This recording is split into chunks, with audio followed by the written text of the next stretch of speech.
The United Republic of Tanzania, the land of the Kilimanjaro, the Serengeti and Zanzibar, is strategically located as a gateway to East Africa and the African Great Lakes region. A rising star, Tanzania is a middle-income country that has averaged 7% economic growth over the last decade. It has a population of about 60 million, the majority of whom are young and economically active, and part of a rapidly growing middle class. Accessible through the Indian Ocean, Tanzania connects to 6 landlocked countries. It also offers access to a sizable market of about 177 million people in the East African community and 350 million people in the SADC region. Welcome to Tanzania, the land of opportunities. The government is committed to maintain and strengthen ties with the international community. We'll continue to maintain good governance, political and economic stability, which have been our national values. The government is undertaking a number of legal and regulatory reforms to unlock the country and make it potential investment destination. These reforms include investment tax and information technologies regimes. The government is focusing on improving coordinated infrastructure, not limited to cleaner energy provision, railways, roads, ports, and optical fiber network. All these will add to the improvement of investment environment. As we open doors to the world, we believe that with efficient transport system, enough and affordable electricity, coupled with friendly regulatory regime, Tanzania is offering the best opportunity for investors to thrive. Welcome to Tanzania, the land of opportunities. The Tanzania Investment Center hosts more than 10 government investment facilitation institutions, offering a one-stop center that can give approvals, permits, and licenses all under one roof, easing the process and saving time and other resources pertaining to setting up a business in Tanzania.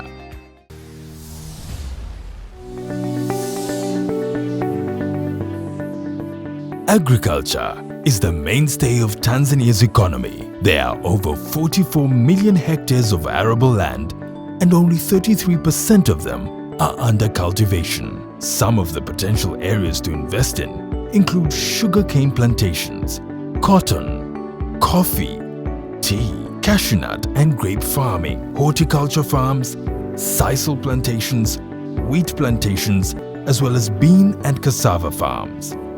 One can also invest in the processing of these crops for export. Tanzania is the second largest livestock producer in Africa, but only 1% of the livestock is processed into value added. About 70% of the high-end value-added meat products are imported. There are very few companies in Tanzania like this which are producing value-added products for the industry. So there is huge potential here in Tanzania.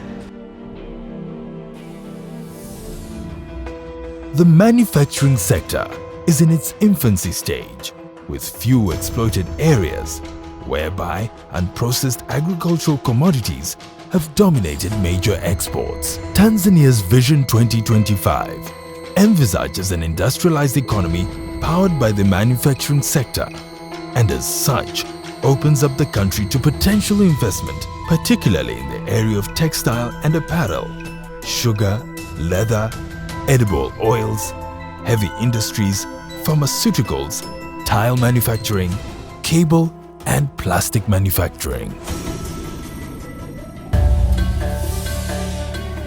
A 1,424-kilometer long coastline, including 3 large lakes, presents a virtually untapped opportunity in fishing. Opportunities lie in deep-sea fishing, fish farming, fish processing, and supply of fishing gear, just to name a few.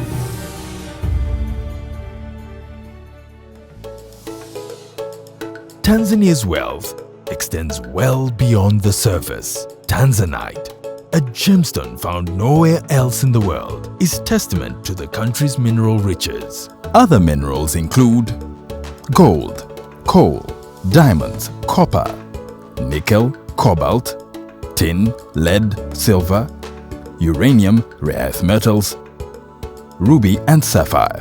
Investment opportunities exist in the areas of exploration, mining and processing.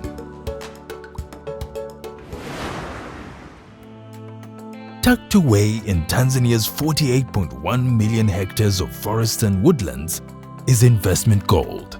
One can invest in industrial plantations, and commercial harvesting can be done in 20 million hectares, equal to 35% of the total volume of forests in the country. Discoveries of significant natural gas reserves in recent years present an opportunity to invest in LNG extraction, further adding to Tanzania's long list of investment opportunities. Doesn't end there. The country's helium deposits in the west of the country are large enough to meet the world's demand for the gas for 20 years. Tanzania is a tourist paradise. New accommodation, entertainment facilities, camping, lodges and guest houses of international standards. All these are untapped opportunities. Connectivity is key to Tanzania's ambitious growth objectives. The country has invested heavily in the development of its infrastructure, including road networks, railways, air travel and ports, which connect all regions in Tanzania as well as 6 landlocked countries. And in ensuring a conducive investment climate, the government has invested in the Julius Nyerere hydropower station, expected to generate 2,115 megawatts, providing reliable and affordable electricity for the entire country. While in Tanzania, investors can enjoy prosperous living in the bustling cities and in the countryside. One can access world-class amenities such as schools, state-of-the-art hospitals that are fast turning the country into a premier medical tourism destination, as well as financial institutions. Having reached middle-income status, the Tanzanian government aims at soaring even higher, establishing the country as a favorable investment destination and an industrialized nation that provides a high quality of life to all its citizens. Due to very attractive opportunities and favorable conditions, major international brands have already invested in Tanzania as part of their strategy to maximize on wider regional markets and other opportunities. Come and invest in Tanzania.